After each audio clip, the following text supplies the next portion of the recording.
MP police के form को online करने के लिए आपको अपने मोबाइल या पीसी में गूगल ओपन कर लेना। वहाँ पे आपको टाइप करना है सूर्यांश साइबर। जैसे आप सूर्यांश साइबर टाइप करते हैं तो यहाँ पे जो पहली वेबसाइट ओपन होकर आती है उसी पे आपको क्लिक करना है। जैसे यहाँ पे आप क्लिक करते हैं तो यहाँ पे आपका सूर्यांश साइबर का जो वेबसाइट है उसका होम पेज आपको सामने ओपन हो जाता है। तो यहाँ पे आप देखिएगा एमपी पुलिस अप्लाई नाउ का यहाँ पे आपका एक टैब दिख जाएगा, तो इसी पे आपको क्लिक करना है। जैसे आप इस पे क्लिक करते हैं तो यहाँ पे जो एमपी पुलिस की ऑफिशियल वेबसाइट है जहाँ से आप अपना एमपी पुलिस का फॉर्म ऑनलाइन करेंगे, वो आपकी वेबसाइट यहाँ पे ओपन होकर आ जाती है। तो जैसे आप वेबसाइट पर आ जाते हैं तो यहाँ पे आपको वेबसाइट को स्क्रॉल करके नीचे आना है। तो जैसे आप नीचे आते हैं तो यहाँ पे आपका देखिए उपलब्ध सेवाएं वहीं उम्मीदवार प्रोफाइलिंग, आप स्क्रॉल करके नीचे आते हैं तो यहाँ पे आपको दो ऑप्शन हो जाते हैं। तो यहाँ पे आप देखिएगा पहले नंबर पे आपको मध्य प्रदेश पुलिस की जो वैकेंसी निकली है उस यहाँ पे शो हो जाती है। तो यहाँ पे आपका उसका जो स्टार्टिंग डेट है यहाँ पे आपको 15 सितंबर 2025 शो हो जाता है। 15 सितंबर 2025 यहाँ पे फॉर्म ऑनलाइन शुरू हो गए हैं। वहीं आपके जो अंतिम तिथि है इसको अप्लाई करने की 29 सितंबर 2025 यहाँ पे अंतिम तिथि है, यानी कि आप जो है 29 सितंबर तक यहाँ पे अप्लाई कर सकते हैं। उसके बाद यहाँ पे एप्लीकेशन की जो प्रक्रिया है वो यहाँ पे बंद कर दी जाएगी। तो दोस्तों आप फॉर्म को फिलअप करने से पहले जो है यहाँ पे आप जो इंस्ट्रक्शन है इनका नोटिफिकेशन है उसको ध्यानपूर्वक पढ़ लीजिएगा।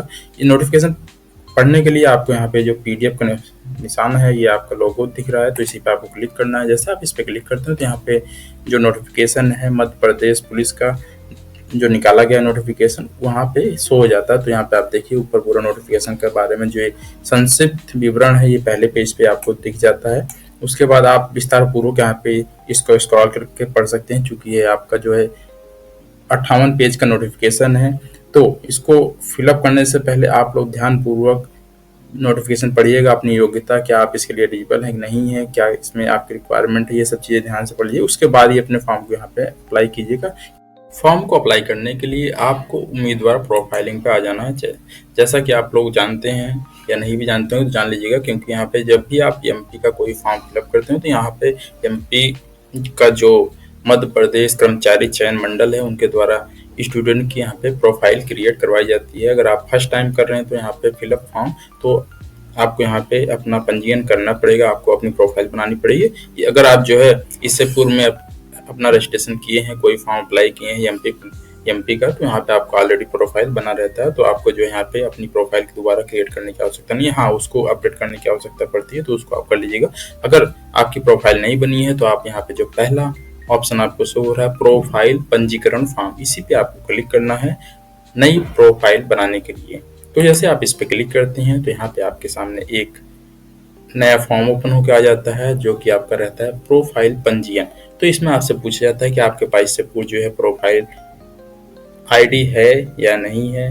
तो अगर है तो यस कर दिए, नहीं तो आप नो कर दिए। जैसे आप नो यहाँ पे सिलेक्ट करते हैं, चूंकि यहाँ पे नया प्रोफाइल बनाना है तो हमारे पास किसी प्रकार की कोई प्रोफाइल इससे पूर्व में रजिस्टर एमपी के जो ये कर्मचारी चयन मंडल है उनके पोर्टल पे नहीं है। तो यहाँ पे आप देखिए नेक्स्ट स्टेप में आपसे आपका मोबाइल नंबर पूछा जा रहा है, तो आप अपना यहाँ पे मोबाइल नंबर एंटर कर दीजिए, वहीं आपका मेल आईडी। तो ये कंपलसरी नहीं है, इसको अगर आप देना चाहें दे दीजिएगा। नीचे आपको यहाँ पे कैप्चा कोड शो हो रहा है तो आप यहाँ पे कैप्चा कोड एंटर कीजिए। जैसे आप इसको एंटर करते हैं नीचे यहाँ पे ओटीपी प्राप्त करने पे आपको क्लिक करना है। प्राप्त करने पे क्लिक करते हैं तो आपके मोबाइल नंबर पे ओटीपी भेज दिया था। तो यहाँ पे आप अपना ओटीपी देख के उसको यहाँ पे ओटीपी सत्यापन पे क्लिक कर दीजिए। जैसे आप सत्यापन पे ओटीपी क्लिक करते हैं तो यहाँ पे आपका ओटीपी सत्यापित हो जाता है। उसके बाद यहाँ पे आपका नेक्स्ट जो ऑप्शन आता है यहाँ पे दिखता है पंजीयन करें, तो इसी पे आपको क्लिक करना है।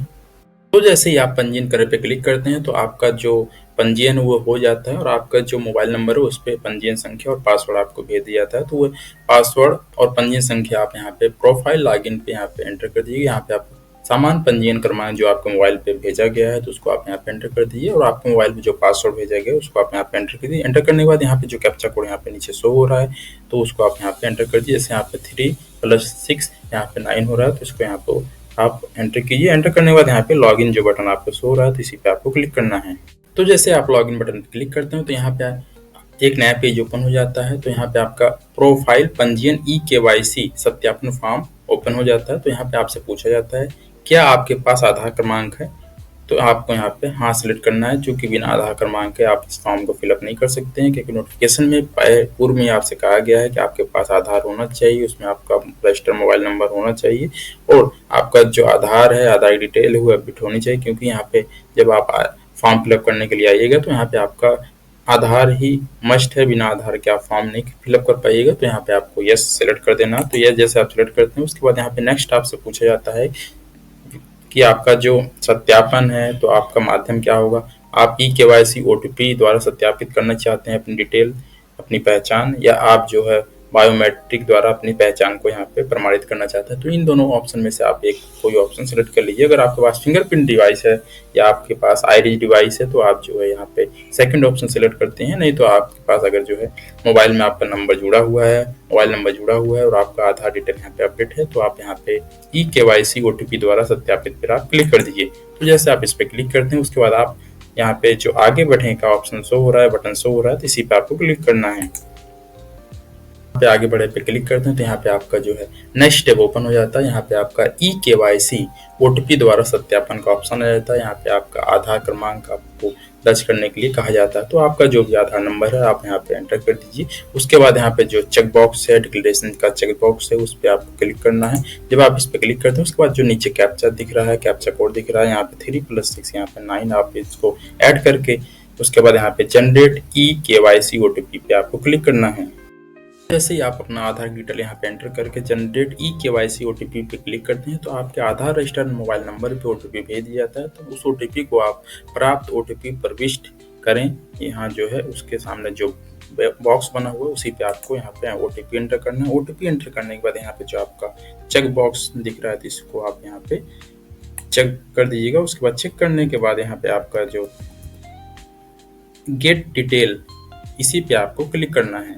तो जैसे ही आप गेट डिटेल पे क्लिक करते हैं तो यहाँ पे कुछ इस प्रकार से आपके सामने एक नया पेज ओपन होता है, जहाँ पे आपसे आपकी व्यक्तिगत जानकारियाँ पूछी जाती हैं। तो यहाँ पे पहले में आपका यहाँ पे आवेदक का नाम, आवेदक के नाम में आप अपना यहाँ पे फर्स्ट नेम एंटर कर दीजिए। वहीं अगर आपका उपनाम है तो यहाँ पे आप उपनाम एंटर कर दीजिए। अगर आपका उपनाम नहीं है तो आप यहाँ पे NA लिख के छोड़ दीजिए। उसके बाद नेक्स्ट में यहाँ पे पिता या पति का नाम यहाँ पे पूछा जा रहा है। तो इसमें पहले से ही बताया गया है श्री, श्रीमती, कुमारी न लिखें, ये आप ध्यान रखिएगा। अगर आप श्री, श्रीमती या कुमारी ये है तो ये सब चीज़ें यहाँ पे न लिखें, पहले से यहाँ पे बताया गया है। उसके बाद यहाँ पे देखिएगा पिता के नाम में आप अपना यहाँ पे पिताजी का नाम एंटर कर दिए। वहीं माता जी का नाम नेक्स्ट पूछा जा रहा है तो आप यहाँ पे अपनी माता जी का भी नाम एंटर कर दीजिए। यहाँ पर भी आपको श्रीमती नहीं लिखना है। वहीं फिर आपका नेक्स्ट में आपका डेट ऑफ बर्थ पूछा जा रहा है तो आप यहाँ पे अपना डेट ऑफ बर्थ एंटर कर दीजिए। उसके बाद नेक्स्ट में आपसे पूछा जा रहा है कि आप मध्य प्रदेश के निवासी हैं। अगर आप मध्य प्रदेश के निवासी हैं तो यहाँ पे हाँ कर दीजिए, नहीं है तो नहीं पे क्लिक कर दीजिए। वहीं आपका जेंडर यहाँ पे सेलेक्ट करने के लिए कहा जा रहा है तो आप अपना यहाँ पे जेंडर सेलेक्ट कर दीजिए, जो भी आपका जेंडर हो। वहीं आपकी श्रेणी आपसे पूछी जा रही है तो जिस भी श्रेणी से आप संबंध रखते हो तो उस श्रेणी को यहाँ पे आप सेलेक्ट कर लीजिए। उसके बाद यहाँ पे आपका जब आप कैटेगरी अपनी यहाँ पे सेलेक्ट कर लेते हैं उसके बाद यहाँ पे आपका अगर आप जनरल से हैं तो यहाँ पे आपका EWS का ऑप्शन आ जाएगा, नहीं तो यहाँ पे ये ऑप्शन नहीं ओपन होगा। उसके बाद यहाँ पे आपकी शैक्षिक योग्यता के बारे में आपसे पूछा जा रहा है तो यहाँ पे आप अपनी शैक्षिक योग्यता को यहाँ पे सेलेक्ट कर लीजिए। उसके बाद यहाँ पे आपका निवास क्षेत्र, अगर आपका ग्रामीण है तो ग्रामीण यहाँ सेलेक्ट कर लीजिए। वहीं अगर आपका शहरी है तो इसको आप यहाँ पे शहरी सेलेक्ट कर लीजिएगा। उसके बाद नेक्स्ट में आपसे पूछा जा रहा है कि दिव्यांगता विवरण के विषय में कि क्या आप जो हैंडीकैप्ड हैं या दिव्यांग हैं। अगर हैं तो यहाँ हाँ कर दीजिए, नहीं तो आप यहाँ पे नहीं पे क्लिक कर दीजिए। तो जैसे आप यहाँ पे अगर आपका हाँ रहता हाँ तो यहाँ पे आपका जो दिव्यांगता की कैटेगरी है तो यहाँ पे आपको यहाँ पे ओपन हो जाता। तो चूंकि यहाँ पे अगर नहीं है तो यहाँ पे ये ओपन नहीं होगा। वहीं आपका वैवाहिक विवरण के बारे में आपसे पूछा जा रहा है तो अगर आपकी शादी हो गई है तो आप यहाँ पे हाँ कर दीजिए, नहीं तो नहीं कर दीजिए।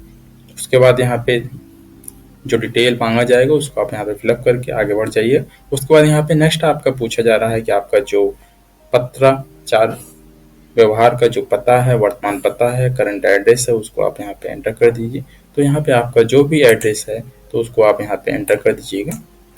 यहाँ पे आपका मकान नंबर पहले पूछा है, उसके बाद गली, मोहल्ला, गांव यहाँ पे एंटर कर दीजिए। नेक्स्ट में आपका यहाँ पे क्षेत्र या कॉलोनी एंटर कीजिए।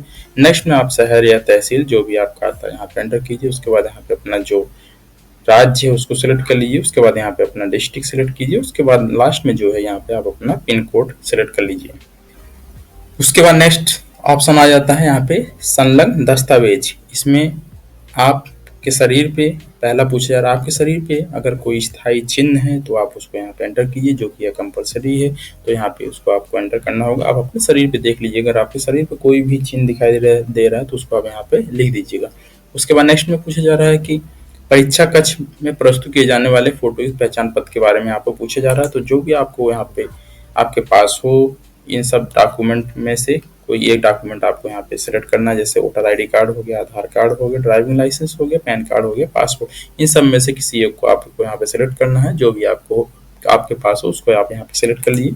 उसके बाद जैसे ही सिलेक्ट करते हैं, तो जैसे मैं बताता हूँ, जैसे आप आधार नंबर यहाँ पे सिलेक्ट करते हैं तो यहाँ पे आपका चूंकि आधार के माध्यम से यहाँ पे केवाईसी हुआ तो ये ऑटोमेटिक यहाँ पे आ जाएगा।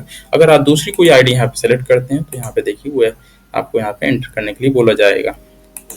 चूंकि यहाँ पे आधार है इसलिए यहाँ पे आपको एंटर करने की आवश्यकता नहीं। उसके बाद नेक्स्ट में क्या रहेगा, आपका ये जो डिक्लेरेशन फॉर्म है इस पे आपको क्लिक करना है। क्लिक करके आप यहाँ पंजीकृत करें पे आपको क्लिक करना है।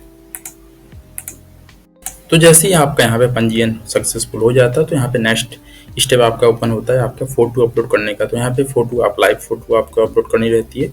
तो अगर आप पीसी से फिलअप कर रहे हैं अपना फॉर्म तो यहाँ पे पीसी में डायरेक्ट यहाँ पे आपका लाइव कैमरा जो रहता है तो वो आपका यहाँ पे शो हो जाएगा। अगर आपका वेब कैमरा है तो यहाँ पे शो हो जाएगा, तो उससे आप यहाँ पे डायरेक्ट फोटो अपना क्लिक कर सकते हैं। वहीं अगर आप के पास वेब कैमरा नहीं है तो यहाँ पे आप जनरेट क्यूआर कोड पे क्लिक कीजिएगा। जैसे आप इस पे क्लिक करते हो तो यहाँ पे आपका एक क्यूआर कोड आ जाता है। तो इसको आप जो किसी भी ऐप से या किसी भी आप अपने डायरेक्ट कैमरा से इसको आप क्लिक कीजिएगा। जैसे आप क्लिक करते हैं तो डायरेक्ट आपका जो है ऑफिशियल वेबसाइट जो है यहाँ पे एमपी पुलिस की ऑफिशियल वेबसाइट वहाँ पे डायरेक्ट हो जाता है। वहाँ से आपका जो डिटेल है ये फेच हो जाता है। वहाँ पे आप जो अपने मोबाइल से अपनी फ़ोटो डायरेक्ट कैप्चर कर सकते हैं। जैसे आप फ़ोटो अपनी कैप्चर करते हैं तो यहाँ पे आपकी फ़ोटो शो होने लगती है। उसके बाद जब आपकी फ़ोटो यहाँ पे शो होने लगे तो यहाँ पे जो है मुझे अपना फ़ोटो हस्ताक्षर उचित स्थान पे दिखाई दे रहा है, तो इसी पे आपको क्लिक करना है। उसके बाद नीचे आपके यहाँ पे नीचे साइन का ऑप्शन है, तो यहाँ पे आप अपना सिग्नेचर अपने सिस्टम में जहाँ भी सेव करके रखें उसको आप यहाँ पे ब्राउज करके सिलेक्ट कर लीजिए। जैसे आप सिलेक्ट कर लेते हैं तो आपको यहाँ पे सिग्नेचर आ जाता है। उसके बाद नेक्स्ट में आपका हैंड राइटिंग डिक्लेरेशन है। तो हैंड राइटिंग डिक्लेरेशन यहाँ पे आपका दिया गया है। स्वप्नमणि घोषणा पत्र, सेल्फ डिक्लेरेशन फॉर्म है। तो यहाँ पे आप इसको हिंदी या इंग्लिश किसी में भी एक लैंग्वेज में आप इसको लिख सकते हैं। लिखने के बाद इसको आप स्कैन करके यहाँ पे अपने सिस्टम से ब्राउज कर लिए। ब्राउज करके यहाँ पे आप इसको ये जो बॉक्स है तो यहाँ पे इसको आप क्रॉप करके यहाँ पे एडजस्ट कर लीजिए। जब आपका ये सब हो जाए उसके बाद यहाँ पे ये जो upload photo signature hand writing text इसी पे आपको क्लिक करना है। तो जब आप इस पे क्लिक करते हैं तो यहाँ पे आपका जो ये सब डॉक्यूमेंट हैं ऊपर के ये सब यहाँ पे अपलोड हो जाते हैं। ये जब अपलोड हो जाए उसके बाद यहाँ पे आपका जो हाई स्कूल का सर्टिफिकेट है आपका या 12th का सर्टिफिकेट है जिसमें आपका डेट ऑफ बर्थ मेंशन हो तो उसको आप यहाँ पे लगाना पड़ता है आपको। तो जिसका डायमेंशन आपका यहाँ पे 700 से लेके विड्थ जो रहेगा 700 से 800 होना चाहिए। वहीं आपकी हाइट जो है 400 से 950 आपके डॉक्यूमेंट की होनी चाहिए। उसका जो फॉर्मेट रहेगा जेपीजी फॉर्मेट यहाँ पे स्वीकार किया जाता है, तो इसका आप खासा ध्यान रखिएगा। तो अपने फ़ोन से क्यूआर कोड के माध्यम से फोटो क्लिक करने के लिए आपको जनरेट क्यूआर कोड पे क्लिक करना। जैसे आप जनरेट क्यूआर कोड पे क्लिक करते हो तो यहाँ पे आपका एक क्यूआर कोड शो हो जाता है। तो इसको आप अपने फ़ोन से स्कैन कर लीजिए। तो दोस्तों क्यूआर कोड के माध्यम से फोटो अपना जो है क्लिक करने के लिए आपको यहाँ पे ये जो जनरेट क्यूआर कोड का ऑप्शन दिख रहा है तो इसी पे आपको क्लिक करना है। जैसे आप इस पे क्लिक करते हो तो यहाँ पे आपके सामने एक क्यूआर कोड ओपन होकर आ जाता है। तो इसको जैसे आप अपने मोबाइल फ़ोन के कैमरे से स्कैन करते हैं तो यहाँ पे जो है आपके यहाँ पे एक वेबसाइट शो हो जाती है esb.mponline.gov.in। इस पर आप क्लिक करना। जैसे आप इस पर क्लिक करते हैं तो यहाँ पे आपकी जो प्रोफाइल की डिटेल रहती है यहाँ पे आपकी प्रोफाइल की डिटेल दिख जाती है। तो यहाँ पे आपका कैप्चा फोटो का ऑप्शन दिया जाता है। तो जैसे आपके जो फोटो सही से यहाँ पे एडजस्ट हो जाए इस बॉक्स में तो आप जो यहाँ पे इसको कैप्चर कर लीजिएगा। कैप्चर करने के लिए आपको कैप्चा फोटो पे क्लिक करना है। उसके बाद जब आपकी फोटो यहाँ पे कैप्चर हो जाए आप यहाँ पे सेव फोटो पे क्लिक करके अपनी फोटो सेव कर दीजिए। जैसे आपकी फोटो सेव हो जाएगी तो आपके यहाँ पे जो पीसी है उसमें यहाँ पे फोटो आपकी शो होने लगेगी। वहीं फोटो खींचने से पहले आपको कुछ बातों का ध्यान रखना है। जो जहाँ भी आप फोटो खींचिएगा वहाँ का बैकग्राउंड क्लियर होना चाहिए, मल्टीपल बैकग्राउंड नहीं होना चाहिए और वहाँ पे आपकी प्रॉपर लाइट होनी चाहिए, नहीं तो आपके यहाँ पे फोटो क्लिक करने में काफ़ी ज़्यादा समस्या का सामना आपको करना पड़ सकता है। तो दोस्तों जैसे ही आपकी फ़ोटो यहाँ पे कैप्चर हो जाती है सक्सेसफुली, तो यहाँ पे आपका फ़ोटो हैज़ बीन सेव, यहाँ पे आपका मैसेज हो जाता है। तो इस मैसेज पे आप जो यहाँ पे ओके का ऑप्शन दिख रहा है, तो इस पे आप क्लिक कर दीजिए। तो जैसे आप यहाँ पे क्लिक कर देते हैं तो यहाँ पे देखिए आपकी जो फ़ोटो है यहाँ पे साइड में आपको यहाँ पे शो हो जाता है। दोस्तों जैसे ही आपके फ़ोन में फ़ोटो कैप्चर हो जाती है सक्सेसफुली, उसके बाद आपको यहाँ पे गेट फ़ोटो पे आपको क्लिक करना है। तो जैसे ही आप गेट फ़ोटो पे क्लिक करते हैं तो यहाँ पे आपका जो फ़ोटो है यहाँ पे शो हो जाता है। तो यहाँ पे देखिए, यहाँ जो फ़ोटो का बॉक्स है उसके बगल में आपकी जो फ़ोटो आपके द्वारा खींची गई वो फ़ोटो आपके यहाँ पे शो हो जा रही है। उसके बाद नेक्स्ट में आपको यहाँ पे जो आपका सिग्नेचर है उसको आप अपने सिस्टम से ब्राउज करके यहाँ पे आप अपना सिग्नेचर यहाँ पे लगा दीजिए। सिग्नेचर को इस प्रकार से यहाँ पे क्रॉप कर लीजिएगा। जैसे ये आपको लगे हाँ मेरा सिग्नेचर यहाँ पे सही दिख रहा है, तो यहाँ पे टिक के निशान पे टिक कर दीजिएगा। उसके बाद नेक्स्ट में आपका यहाँ पे जो हैंड राइटिंग डिक्लेरेशन है तो उसको आप यहाँ पे ब्राउज फाइल करके यहाँ पे अपना जो ब्राउज कर लीजिए। ब्राउज जैसे आप करते हैं तो यहाँ पे आपका ये शो हो जाता है। इसको भी आप जो यहाँ पे क्रॉप करके इसको एडजस्ट कर लीजिएगा अपने अकॉर्डिंग।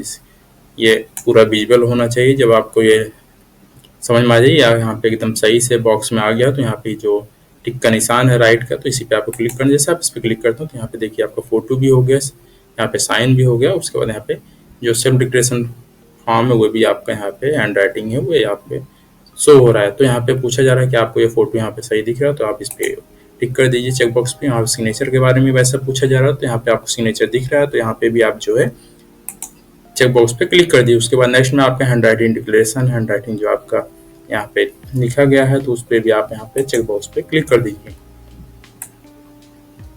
तो जैसे आप यहाँ पे सब आपका कंप्लीट हो जाता है स्टेप, उसके बाद यहाँ पे upload photo signature and hand writing declaration पे आपको क्लिक करना है। जैसे आप तो यहाँ पे कुछ इस प्रकार से आपका फोटो, आपका साइन और आपका हैंड राइटिंग जो डिक्लेरेशन है कुछ इस प्रकार से आपका शो हो जाता है। उसके बाद यहाँ पे आप अपना जो सर्टिफिकेट है, जो हाई स्कूल का सर्टिफिकेट है या इंटर का है या 8th क्लास का है, तो जो बर्थ सर्टिफिकेट के रूप में स्वीकार किया जाता है उसको आप यहाँ पे जो है चूज फाइल पे सिलेक्ट करके आप यहाँ से जहाँ भी आप इसको रखें उसको यहाँ पे ब्राउज कीजिए। ब्राउज करने के बाद यहाँ पे अपलोड बर्थ सर्टिफिकेट पे आपको क्लिक करना है। जब यहाँ पे अपलोड सर्टिफिकेट क्लिक करते हैं यहाँ पे आपका देखिए यहाँ पे सर्टिफिकेट आपका अपलोड होके आ जाता है। उसी प्रकार से अन्य डॉक्यूमेंट भी इसी प्रकार से यहाँ पे अपलोड किए जाएंगे जिस डॉक्यूमेंट के लिए आप एलिजिबल होंगे। जैसे यहाँ पे जात में आपका अनुसूचित जात, जनजात व पिछड़ा वर्ग का यहाँ पे प्रमाण पत्र शो हो रहा है। वहीं आपका अगर हैंडीकैप्ड है तो यहाँ पे आपका ये हैंडीकैप्ड का भी प्रमाण पत्र यहाँ पे शो हो जाता है। जब ये सब डिटेल आपकी कंप्लीट हो जाए उसके बाद आपको सबमिट डिटेल पे क्लिक करना है। को फाइनली सबमिट कर देते हैं तो उसके बाद यहाँ पे आपका प्रोफाइल पंजीयन का पूरा प्रोसेस यहाँ पे कंप्लीट हो जाता है। उसके बाद आपके सामने एक फॉर्म जो है यहाँ पे ओपन होकर जाता है कि आपका जो यहाँ पे फॉर्म कंप्लीट हो गया। आपकी जो पर्सनल इन्फॉर्मेशन है यहाँ पे आपकी सो जाती है, उसमें आपका एक सामान्य पंजीकरण क्रमांक आपको शो हो जाता है जिसका आप यूज करके जो भी एमपी में जितने भी फॉर्म निकलते हैं तो इसी के माध्यम से आप भर सकते हैं। फाइल पंजीयन कंप्लीट हो जाए तो उसके बाद स्क्रॉल करके आप नीचे आइएगा तो यहाँ पे फॉर्म कुछ इस प्रकार से आपको शो होता है। तो उसका प्रिंट आउट लेने के लिए यहाँ पे देखिए आप नीचे प्रिंट प्रोफाइल रिसिप्ट पे आपको क्लिक करना है। जैसे आप इस पर क्लिक करते हैं तो यहाँ पे आपका जो ये पीडीएफ है कुछ इस प्रकार से शो हो जाता है। तो इसको आप अपने सिस्टम में सेव करके रख सकते हैं। उसके बाद आप नजदीकी साइबर कैफे या जनसेवा केंद्र जाके उसका प्रिंट आउट निकाल के आप अपने पास इसको सुरक्षित रख लीजिएगा। तो दोस्तों इस प्रकार से आप जो अपना प्रोफाइल क्रिएट कर सकते हैं। तो पुलिस का फॉर्म को फिलअप करने के लिए आपको मध्य प्रदेश कर्मचारी चयन मंडल की ऑफिशियल वेबसाइट पे आ जाना है। वहाँ पे होम पेज पे जैसे आप देखते हैं तो यहाँ पे आपका जो पहला ऑप्शन दी जाता है पुलिस मुख्यालय गृह पुलिस विभाग मध्य प्रदेश शासन के अंतर्गत जो आरक्षण यहाँ आरक्षक संवर्ग कार्यपालिका की सीधी भर्ती के लिए यहाँ पे जो फॉर्म है आपका शो हो जाता है, जिसकी आरंभिक तिथि यहाँ पे आपकी शो हो जाती है। वहीं आपका जो लास्ट डेट है वो भी आपका यहाँ पे शो हो जाता है। उसके जस्ट बगल आपको यहाँ पे उसका नोटिफिकेशन शो हो जाएगा। वहीं उसके जस्ट बगल आप यहाँ पे आवेदन करने के लिए यहाँ पे आपको ऑप्शन शो हो जाता है। देखिए यहाँ पे आवेदन करें, यहाँ पे ऑप्शन दिख रहा है तो इसी पे आपको क्लिक करना है। जैसे आप आवेदन करें पे क्लिक करते हैं तो यहाँ पे आपका नेक्स्ट जो ऑप्शन ओपन होता है, यहाँ पे आपका एक डिक्लेरेशन फॉर्म रहता है तो इसी पे आपको यहाँ पे चेक बॉक्स पे क्लिक कर देना है। इसके बाद यहाँ पे आपका नेक्स्ट आगे बढ़े पे आपको क्लिक करना है। उससे पहले आपका यहाँ पे महत्वपूर्ण निर्देश हैं, इंपॉर्टेंट इंस्ट्रक्शन है, तो उसको आप लोग पढ़ लीजिएगा फॉर्म को फिलअप करने से पहले, जिससे कि फॉर्म फिलअप करते समय आपको किसी प्रकार की कोई समस्या न आए। तो इसको आप एक बार जो है 2 मिनट रुक के ध्यानपूर्वक पढ़ लीजिएगा। उसके बाद आप आगे बढ़े पे क्लिक कर दीजिए। जैसे आप आगे बढ़े पे क्लिक करते हैं उसके बाद यहाँ पे आपका नेक्स्ट ऑप्शन ओपन होता है, जिसमें आपका जो सामान्य पंजीयन क्रमांक जो कि अभी आप यहाँ पे एमपी की वेबसाइट से यहाँ पे अपना प्रोफाइल रजिस्ट्रेशन किए हैं तो उसके द्वारा आपको एक जो है समान पंजीयन क्रमांक मिल जाता है, तो उसको यहाँ पे आपको एंटर करना है। उसके बाद आपको यहाँ पे अपना डेट ऑफ बर्थ एंटर कर देना है। उसके बाद नेक्स्ट में आपका यहाँ पे जो कैप्चा कोड है इसको आप जो यहाँ पे कैलकुलेट करके एंटर कर दीजिएगा। उसके बाद नेक्स्ट में आपको यहाँ पे सत्यापित कर आगे बढ़ने पे आपको क्लिक करना है। जैसे आप इस पे क्लिक करते हैं तो जैसे आपका यहाँ पे फॉर्म सत्यापित हो जाता है तो आपका जो प्रोफाइल आपके द्वारा बनाया जाता है उसका जो डिटेल है यहाँ पे आपका आ जाता है। अगर आपको प्रोफाइल में किसी प्रकार का कोई संशोधन आपको करना है तो इसमें आप संशोधन कर सकते हैं, नहीं तो आप यहाँ पे स्क्रॉल करके नीचे आइए। जैसे आप स्क्रॉल करके नीचे आते हैं तो यहाँ पे आपका पूरा का पूरा यहाँ पे जो आपके द्वारा प्रोफाइल यहाँ पे क्रिएट किया जाता है उसमें जो भी आपकी एंट्रीज की जाती हैं वो आपके यहाँ पे शो हो जाती हैं। अगर आपको किसी प्रकार का कोई यहाँ पे संशोधन करना है अपनी प्रोफाइल में तो यहाँ पे नीचे देखिए आगे बढ़ने के जस्ट ऊपर यहाँ पे एडिट प्रोफाइल रजिस्ट्रेशन का ऑप्शन शो हो जाता है, तो इसी में आप यहाँ पे क्लिक करके अपना प्रोफाइल का रजिस्ट्रेशन में परिवर्तन कर सकते हैं। नहीं तो अगर आपके फॉर्म में किसी प्रकार की कोई समस्या नहीं है, एकदम सही है, तो आप आगे बढ़े बटन पे क्लिक कर दीजिए। जैसे आप आगे बढ़े बटन पे क्लिक करते हैं तो यहाँ पे आपका जो नेक्स्ट स्टेप ओपन हो जाता है। इसमें आपका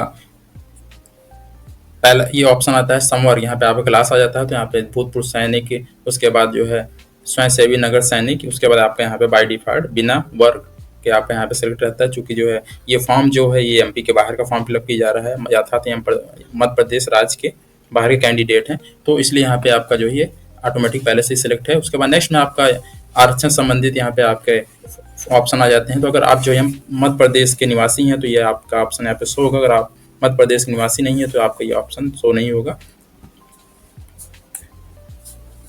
उसके बाद नेक्स्ट में आपका जो भी यहाँ पे भर्ती है जिस भी कैटेगरी में यहाँ पे निकाली गई है तो उसका यहाँ पे ऑप्शन आ जाता है। तो यहाँ पे आपको प्राथमिकताएं दी जाती है। चूंकि यहाँ पे आपका एक ही ऑप्शन शो हो रहा है, ये ऑप्शन जो आपका ये है इनविजिबल है, वही आपका जो भी ऑप्शन है ये आपका यहाँ पे इसको आप सेलेक्ट कर लीजिए। तो जैसे आप इसको सेलेक्ट कर लेते हैं उसके बाद यहाँ पे आपका कुछ डिटेल यहाँ पे फेच होता है। उसके बाद यहाँ पे click here to select district preference पे आपको क्लिक कर देना है।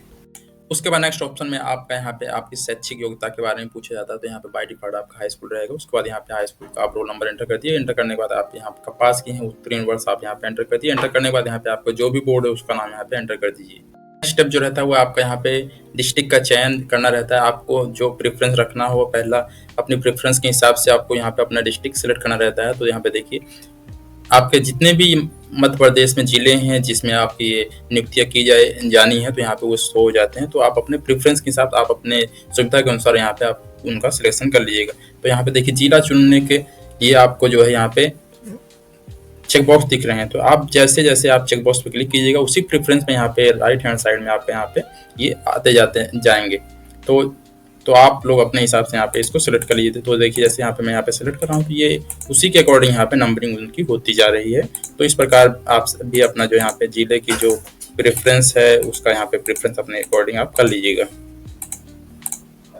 अपना जिला सिलेक्ट कर लेते हैं, प्रेफरेंस उसका सिलेक्ट कर लेते हैं। अगर प्रेफरेंस को आपको अरेंज करना की आवश्यकता पड़ती है तो यहाँ पे देखिए इसको आप जिसको भी आपको ऊपर नीचे यहाँ पे अपना प्रेफरेंस चेंज करना हो जिसका भी, तो इस पे आपको क्लिक करना है। अगर इसको अप करना है तो आप यहाँ पे ऊपर सो जाता है, अगर डाउन करना है तो डाउन पे आप क्लिक कर दीजिएगा तो ये डाउन आ जाएगा। तो देखिए यहाँ पे डाउन की तरफ ये जा रहा है। अगर इसको अप करना है तो आप यहाँ पे अप पे क्लिक कर दिए तो यहाँ पे इसका जो सीक्वेंस है जो प्रेफरेंस है वो नंबरिंग यहाँ पे आपकी चेंज होती जाएगी। उसके बाद नेक्स्ट ऑप्शन में आपका यहाँ पे कुछ आपके यहाँ पे टॉपिक हैं जैसे पॉइंट्स हैं उसको आपको यस या नो करना रहता है। तो योग्यता संबंधी रहता है तो इसको आप लोग एक बार पढ़ के यहाँ पे यस या नो कर दिए। अगर आप जो कि ये कंपलसरी होते हैं, अगर आपको फॉर्म फिलअप करना है तो यहाँ पे ये कंपलसरी है। देखिए जैसे आपका 44वां पॉइंट है, आवेदक यह सुनिश्चित कर ले कि वह नियम पुस्तिका के अध्याय 1 के बिंदु 12 के अनुसार दी गई न्यूनतम शारीरिक अर्हता रखते हैं। तो आप बिल्कुल आपको यहाँ पे यस करना ही होगा। अगर आप नो करते हैं तो यहाँ पे आप जो एलिजिबल नहीं होंगे। वहीं आपका जो 45 पॉइंट है, क्या आप आवेदित पद समूह के लिए न्यूनतम शैक्षिक अर्हता रखते हैं, तो इस पे भी आपको हाँ पे ही क्लिक करना है। अगर नहीं करते हैं तो आप जो ये फॉर्म फिलअप नहीं कर सकते। उसके बाद यहाँ पे आपका जो परीक्षा शहर है, यहाँ पे आपका सिटी का एग्जाम सिटी का प्रेफरेंस आपसे पूछा जा रहा है। तो यहाँ पे 4 एग्जाम सिटी प्रेफरेंस आपको फिलअप करना है। तो आप अपने अकॉर्डिंग यहाँ पे एग्जाम सिटी प्रेफरेंस सेलेक्ट कर लीजिएगा। सेलेक्ट करने के बाद यहाँ पे आपका लास्ट में आता है डिक्लेरेशन फॉर्म। तो यहाँ पे घोषणा पत्र आता है। तो इस पे यहाँ जो चेकबॉक्स है इस पे आपको क्लिक करना है। जैसे आप इस पे क्लिक कर देते हो उसके बाद आपको आगे बढ़े पे क्लिक करना है। अगर आपके फॉर्म में किसी प्रकार की कोई त्रुटि नहीं है तो आप आगे बढ़े फॉर्म पे क्लिक कर दीजिएगा। जैसे ही आप आगे बढ़े ऑप्शन पे क्लिक करते हैं तो यहाँ पे आपका नेक्स्ट स्टेप ओपन हो जाता है, जहाँ पे आपका शैक्षिक योग्यता का दस्तावेज आपसे पूछा जाता है। तो यहाँ पे आप अपना चूज फाइल पे क्लिक करके आप अपने सिस्टम में मोबाइल जहाँ पर भी आप अपना हाई स्कूल का सर्टिफिकेट या मार्कशीट जो भी है उसको जहाँ पे रखें उसको यहाँ पे सेलेक्ट करने के बाद अपलोड एजुकेशन सर्टिफिकेट पे आपको क्लिक करना है। यहाँ पे देखिए आपको सर्टिफिकेट ही अपलोड करना है, तो इसी पे आपको क्लिक करना है। तो जैसे आप इस पे क्लिक करते हैं तो यहाँ पे आपका जो ये शैक्षिक योग्यता का दस्तावेज है वो आपके यहाँ पे अपलोड हो जाता है। अगर आप इसको देखना चाहते हैं तो यहाँ पे click to download education certificate, इसको आप यहाँ पे क्लिक करके डाउनलोड करके देख सकते हैं। अदरवाइज आप यहाँ पे अपने फॉर्म को सबमिट करने के लिए सबमिट डिटेल पे आपको क्लिक करना है।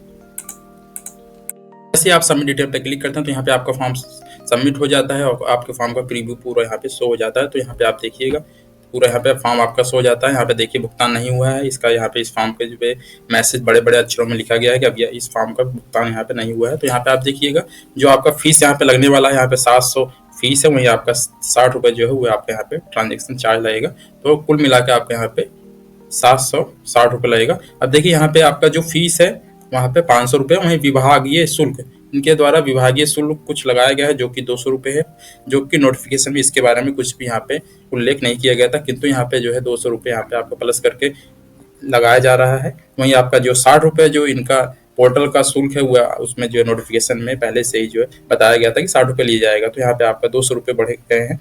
तो आप जैसे इसको स्क्रॉल करके नीचे आते हैं उसके बाद यहाँ पे आपको प्रिंट ऑप्शन पे क्लिक करना है। जब आप प्रिंट ऑप्शन पे क्लिक करते हैं उसके बाद इस फॉर्म को आपको सेव करके अपने सिस्टम में रख लेना है।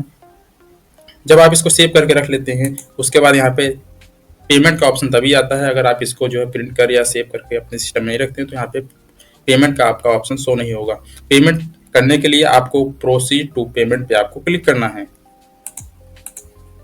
प्रोसीड टू पेमेंट पे क्लिक करते हो तो यहाँ पे आपका जो एमपी ऑनलाइन पेमेंट का ऑप्शन यहाँ पे शो हो जाता है। तो यहाँ पे आपके पास मल्टीपल पेमेंट का ऑप्शन आ जाते हैं। यहाँ पे आपका नेट बैंकिंग का ऑप्शन आ जाता है, डेबिट क्रेडिट कार्ड का ऑप्शन आ जाता है, वहीं आपका यूपीआई का ऑप्शन आ जाता है। तो उसके बाद यहाँ पे आपका जैसे जो भी ऑप्शन आप सिलेक्ट करते हैं, जैसे आप यूपीआई का ऑप्शन यहाँ पे सिलेक्ट कर लिए उसके बाद यहाँ पे आपके 2 पेमेंट गेटवे आ जाते हैं। एक आपका पेटीएम का है, वहीं आपका दूसरा जो आपका पे.gov.in का है। तो इसमें से आप किसी का भी ऑप्शन आप सेलेक्ट कर सकते हैं। इसमें आपका नील चार्ज लगने वाला है, 1 रुपये भी आपको यहाँ पे एक्स्ट्रा नहीं लगने वाला है। तो मैं यहाँ पे पेटीएम का जो पेमेंट का ऑप्शन है, पेमेंट गेटवे है, मैं उसको यहाँ पे सिलेक्ट करता हूँ। तो जैसे आप पेटीएम पेमेंट ऑप्शन को सिलेक्ट करते हैं